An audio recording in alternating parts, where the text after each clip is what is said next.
একদিন আমি আমার গার্লফ্রেন্ডের সাথে কাজ করছিলাম। আমি কাজে এত ব্যস্ত হয়ে গিয়েছিলাম যে দরজা বন্ধ করতেও ভুলে গিয়েছিলাম। আমরা দুজনেই আমাদের কাজ করছিলাম, এমন সময় আমার মা চলে এলেন। আমাদের মুখ অন্য দিকে ছিল এবং মা দরজার পাশে দাঁড়িয়ে সব দেখছিলেন। হঠাৎ আমার নজর মায়ের উপর পড়ল এবং তারপর যা হল। হ্যালো বন্ধুরা, আমার নাম আমান এবং আজকের এই গল্পে আপনাদের স্বাগতম। এই গল্পটি আমার এবং আমার মায়ের, যা একটি সত্য ঘটনার উপর ভিত্তি করে। আমার মায়ের নাম সমীক্ষা এবং তার বয়স ৪৫ বছর। কিন্তু তিনি তার শরীরের যত্ন নিয়েছেন, তাই এখনও তিনি তরুণ দেখায়। তাহলে বন্ধুরা, দেরি না করে গল্প শুরু করি। গল্পের শেষ পর্যন্ত থাকুন এবং আপনি যদি এই চ্যানেলে নতুন হয়ে থাকেন, তবে আমার বিশেষ অনুরোধ যে আপনি অবশ্যই আমাদের চ্যানেলটি সাবস্ক্রাইব করুন, যাতে আপনার ভালোবাসা এবং সমর্থন আমার কাছে এভাবেই আসতে থাকে। বন্ধুরা, এটি ৩ বছর আগের কথা। তখন আমার বাবার একটি দুর্ঘটনার কারণে হঠাৎ মৃত্যু হয়েছিল এবং আমাদের পরিবারের উপর দুঃখের পাহাড় ভেঙে পড়েছিল। সেই সময় আমাদের মনে হচ্ছিল যেন আমাদের জীবনে এখন আর কিছুই অবশিষ্ট নেই। আমাদের জীবন যেন থেমে গিয়েছিল। আমার বাবা অনেক পরিশ্রম করে ভালো অর্থ উপার্জন করেছিলেন, যার কারণে আমাদের টাকার কোনো অভাব ছিল না। আমার বাবা তৈরি করেছিলেন একটি 3 বিএইচকে বাড়ি, যেখানে আমি এবং আমার মা এখনও থাকি। বাবার চলে যাওয়ার পর আমার মা খুবই শোকগ্রস্ত হয়েছিলেন, কিন্তু কিছুদিন পর সব স্বাভাবিক হয়ে গেল এবং আমরা দুজন মা ছেলে আবার একটু খুশি হতে শুরু করলাম। মা এখন শোক থেকে বেরিয়ে এসেছিলেন এবং আমাদের জীবন আবার ভালো হতে শুরু করেছিল। আমার জন্য সবচেয়ে ভালো ব্যাপার ছিল যে মায়ের হাসি ফিরে এসেছিল। বাবার সময় থেকেই আমার মা সবসময় খোলামেলা স্বভাবের ছিলেন। আমরা দুজন প্রায়ই আমাদের সব কথা শেয়ার করতাম এবং সবচেয়ে বিশেষ ব্যাপার ছিল যে মা বাড়িতে সবসময় ছোট পোশাক পরতেন। তাই আমি তার অনেক প্রশংসা করতাম এবং আমার প্রশংসা করা মায়েরও খুব পছন্দ ছিল।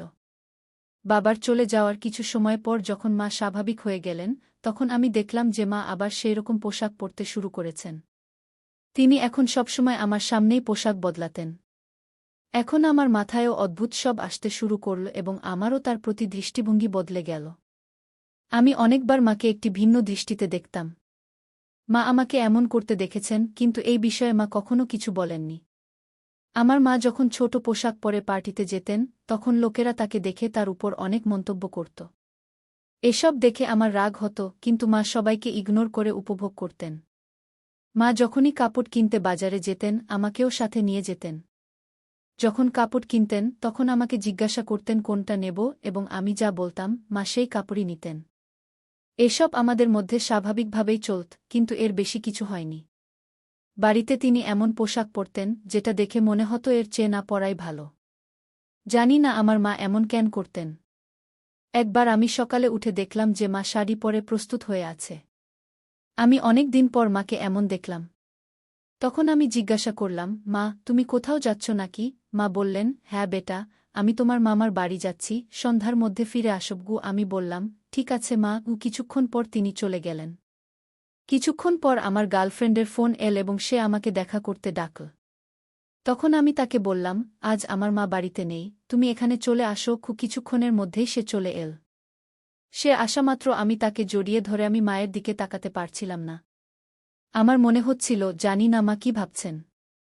এই ভেবে আমি ঘর থেকে বের হইনি। যখন সন্ধ্যায় খাবারের সময়ও আমি গেলাম না, তখন মা আমার ঘরে এসে বললেন, অমন, খেতে কেন আসনি? আমি ঘাবড়ে গিয়ে বললাম, সরি মা, ভুল হয়ে গেছে। আর কখনো এমন হবে না। দয়া করে আমাকে ক্ষমা করে দিন। কিছুক্ষণ চুপ থেকে মা বললেন, বেটা, এটা তোমার বয়সে সাধারণ ব্যাপার। যদি তোমার কোনো মেয়ে বন্ধু থাকে, তাতে আমার কোনো সমস্যা নেই। এটা শুনে আমি তৎক্ষণাৎ উঠে মায়ের গলা জড়িয়ে ধরে বললাম, তুমি কত ভালো মা। মা বললেন, তোমার বাবার পর আমাকেই তোমার দেখাশোনা করতে হবে, তাই এসব ক্ষমা করতেই হবে। তারপর মা বললেন, সম্ভবত আমি একটু তাড়াতাড়ি চলে এসেছিলাম তোমাকে বিরক্ত করতে। এ কথা বলে মা একটু হাসলেন। আমি তাদের থেকে আলাদা হয়ে বললাম, না মা, ভুল তো আমাদেরই ছিল। Once again sorry. তারপর আমরা একসাথে বাইরে এলাম এবং খাবার খেলাম। আমি কিছুই বুঝতে পারছিলাম না যে মা আমাকে না ডাকাডাকি করলেন, না কিছু বললেন, এবং এর উপরে এত কিছু কি করে। যাই হোক, আমরা দুজন একসাথে খাবার খেলাম এবং ঘুমাতে ঘরে চলে গেলাম। বাবার চলে যাওয়ার পর আমি এবং মা একই ঘরে ঘুমাতাম। সেই সময় মা পরিবর্তন করে একটি গাউন পরলেন এবং আমিও একটি শর্ট স্নিকার পরলাম। তারপর আমরা দুজন বিছানায় শুয়ে পড়লাম। আমার ঘুম আসছিল না এবং আমি মায়ের চিন্তায় ডুবেছিলাম। ঠিক তখন মা আমার দিকে তাকিয়ে বললেন, কি হয়েছে? কি ভাবছ? ঘুম আসছে না?